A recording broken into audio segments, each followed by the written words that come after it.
राम राम राम राम राम राम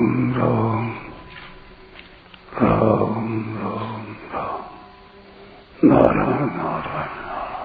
ओम श्री परमात्मने नमः। अथ त्रयोदशोऽध्यायः। अवतरणिका। 12वें अध्याय के आरंभ में अर्जुन ने पूछा कि आपकी सगुण साकार की उपासना करने वाले और अव्यक्त अक्षर की यानी निर्गुण निराकार की उपासना करने वाले, इन दोनों में कौन श्रेष्ठ हैं? उत्तर में भगवान ने अपनी उपासना करने वालों को श्रेष्ठ बताया और आगे कहा कि अव्यक्त अक्षर की उपासना करने वाले भी मेरे को ही प्राप्त होते हैं, परंतु देहाभिमान रहने के कारण उनको उपासना में कठिनता अधिक होती है। ऐसा कहकर भगवान ने सगुण साकार की उपासना का विस्तार से वर्णन किया। अब अव्यक्त अक्षर की उपासना का विस्तार से वर्णन करने के लिए और उसमें देहाभिमान रूप मुख्य बाधा को दूर करने के लिए भगवान 13वें अध्याय का विषय आरंभ करते हैं। सबसे पहले भगवान क्षेत्र और क्षेत्रज्ञ के विवेक का प्रकरण आरंभ करते हैं। इदं शरीरं कौन्तेय क्षेत्रमित्यभिधीयते एतद्यो वेत्ति तं प्राहुः क्षेत्रज्ञ इति तद्विदः। श्री भगवान बोले, हे कुंती पुत्र, यह रूप से कहे जाने वाले शरीर को क्षेत्र कहते हैं और इस क्षेत्र को जो जानता है उसको ज्ञानी लोग क्षेत्रज्ञ नाम से कहते हैं। व्याख्या। इदं शरीरम कौन्तेय क्षेत्रमित्यभिधीयते। मनुष्य यह पशु है, यह पक्षी है, यह वृक्ष है आदि आदि भौतिक चीजों को इदंता से अर्थात यह रूप से कहता है और इस शरीर को कभी मैं रूप से तथा कभी मेरा रूप से कहता है, परंतु वास्तव में अपना कहलाने वाला शरीर भी इदंता से कहलाने वाला ही है। चाहे स्थूल शरीर हो, चाहे सूक्ष्म शरीर हो और चाहे कारण शरीर हो, पर वे हैं सभी इदंता से कहलाने वाले ही। जो पृथ्वी, जल, तेज, वायु और आकाश इन 5 तत्वों से बना हुआ है, अर्थात जो माता पिता के रजवीर्य से पैदा होता है उसको स्थूल शरीर कहते हैं। इसका दूसरा नाम अन्नमय कोश भी है, क्योंकि यह अन्न के विकार से ही पैदा होता है और अन्न से ही जीवित रहता है, अतः यह अन्नमय अन्न स्वरूप ही है। इंद्रियों का विषय होने से यह शरीर इदम यानी यह कहा जाता है। 5 ज्ञानेन्द्रियां, 5 कर्मेंद्रियां, 5 प्राण, मन और बुद्धि, इन 17 तत्वों से बने हुए को सूक्ष्म शरीर कहते हैं। इन 17 तत्वों में से प्राणों की प्रधानता को लेकर यह सूक्ष्म शरीर प्राणमय कोश, मन की प्रधानता को लेकर यह मनोमय कोश और बुद्धि की प्रधानता को लेकर यह विज्ञानमय कोश कहलाता है। ऐसा यह सूक्ष्म शरीर भी अंतःकरण का विषय होने से इदम कहा जाता है। अज्ञान को कारण शरीर कहते हैं। मनुष्य को बुद्धि तक का तो ज्ञान होता है, पर बुद्धि से आगे का ज्ञान नहीं होता, इसलिए इसे अज्ञान कहते हैं। यह अज्ञान संपूर्ण शरीरों का कारण होने से कारण शरीर कहलाता है। अज्ञानमेवास्य हि मूल कारणम। इस कारण शरीर को स्वभाव, आदत और प्रकृति भी कह देते हैं और इसी को आनंदमय कोश भी कह देते हैं। जागृत अवस्था में स्थूल शरीर की प्रधानता होती है और उसमें सूक्ष्म तथा कारण शरीर भी साथ में रहता है। स्वप्न अवस्था में सूक्ष्म शरीर की प्रधानता होती है और उसमें कारण शरीर भी साथ में रहता है।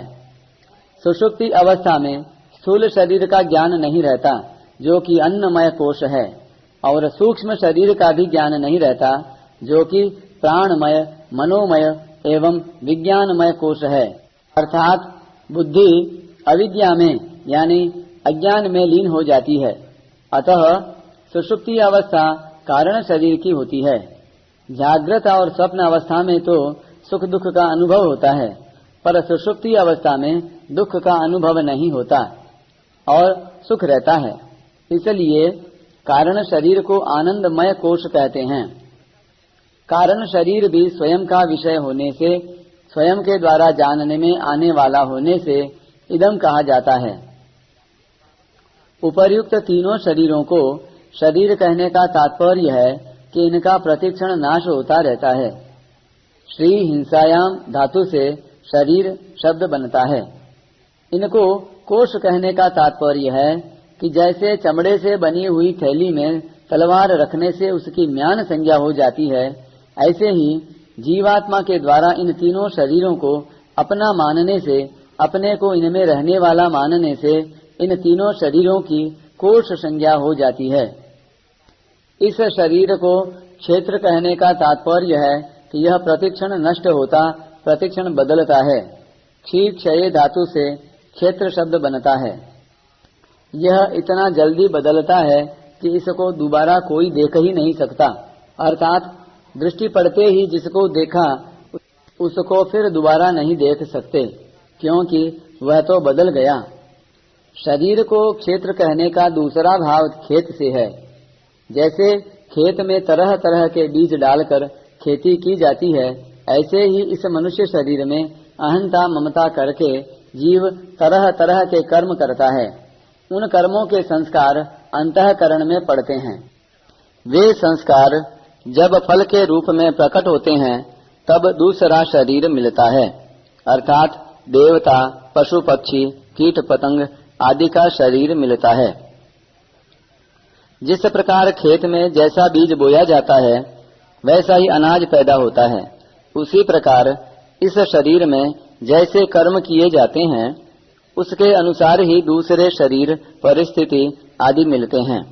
तात्पर्य है कि इस शरीर में किए गए कर्मों के अनुसार ही यह जीव बार बार जन्म मरण रूप फल भोगता है।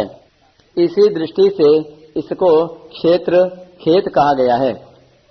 अपने वास्तविक स्वरूप से अलग दिखने वाला यह शरीर प्राकृत पदार्थों से, क्रियाओं से, वर्ण आश्रम आदि से इदम ही है, अर्थात दृश्य ही है। यह है तो इदम, पर जीव ने भूल से इसको अहम मान लिया और फंस गया। स्वयं परमात्मा का अंश एवं चेतन है, सबसे महान है, परंतु जब वह जड़ दृश्य पदार्थों से अपनी महत्ता मानने लगता है, जैसे मैं धनी हूँ, मैं विद्वान हूँ आदि, तब वास्तव में वह अपनी महत्ता घटाता ही है। इतना ही नहीं, अपनी महान बेइज्जती करता है, क्योंकि अगर धन विद्या आदि से वह अपने को बड़ा मानता है तो धन विद्या आदि ही बड़े हुए, उसका अपना महत्व तो कुछ रहा ही नहीं। वास्तव में देखा जाए तो महत्व स्वयं का ही है, नाशवान और जड़ धनादि पदार्थों का नहीं, क्योंकि जब स्वयं उन पदार्थों को स्वीकार करता है तभी वे महत्वशाली दिखते हैं। इसलिए भगवान इदम शरीरम क्षेत्रम पदों से शरीर आदि पदार्थों को अपने से भिन्न इदंता से देखने के लिए कह रहे हैं। एतद् यो वेत्ति, जीवात्मा इस शरीर को जानता है, अर्थात यह शरीर मेरा है, इंद्रियां मेरी हैं, मन मेरा है, बुद्धि मेरी है, प्राण मेरे हैं, ऐसा मानता है।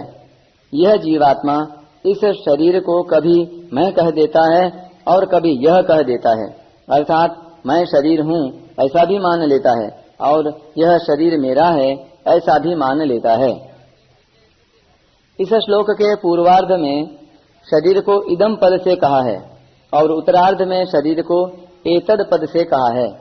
यद्यपि ये दोनों ही पद नजदीक के वाचक हैं, तथापि इदम की अपेक्षा एतद पद अत्यंत नजदीक का वाचक है। अतः यहाँ इदम पद अंगुली निर्दिष्ट शरीर समुदाय का द्योतन करता है और एतद पद इस शरीर में जो मैंपन है उस मैंपन का द्योतन करता है। तम प्राहुः क्षेत्रज्ञ इति तद्विदः।